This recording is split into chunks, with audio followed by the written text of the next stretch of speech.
Hello, and welcome to a reading of Sid Fleischman's The Whipping Boy,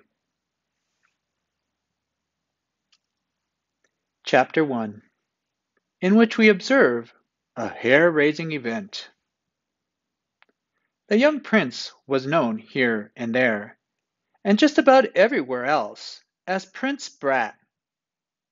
Not even black cats would cross his path.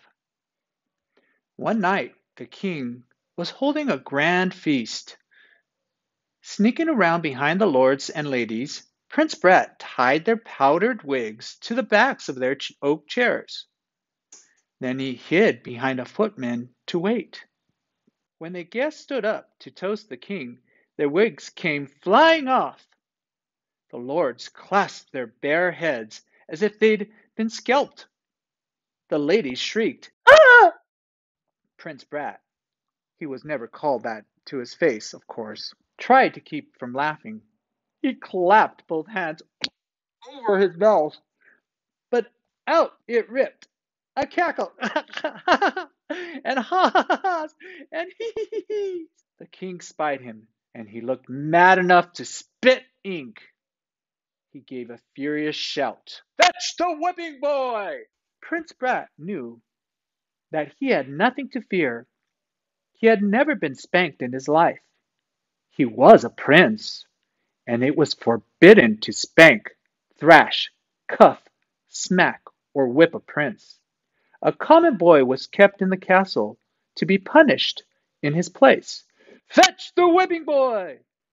The king's command traveled like an echo from guard to guard up the stone stairway to a small chamber in the drafty north tower.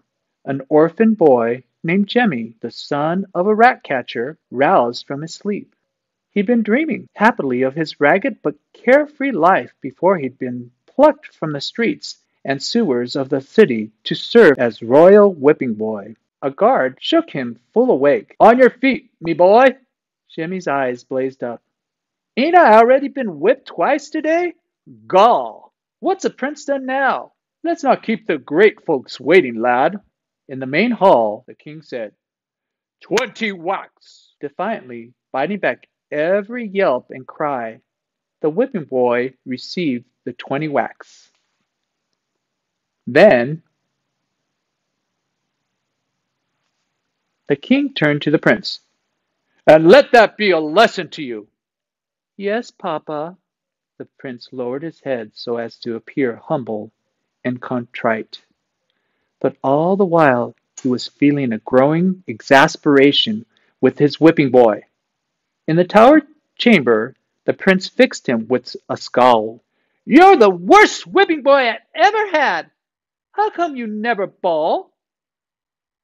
"Dunno," said Jemmy with a shrug. "A whipping boy is supposed to yowl like a stuck pig. We dress you up fancy and feed you royal, don't we? It's no fun if you don't bawl." Jemmy shrugged. He was determined never to spring a tear for the prince to gloat over. "Yelp and bellow next time, hear? Or I'll tell papa to give you back your rags and kick you back into the streets." Jemmy's spirits soared. "Much obliged, your royal awfulness," he thought. "I'll take me rags, and I'll be gone in half a blink of an eye."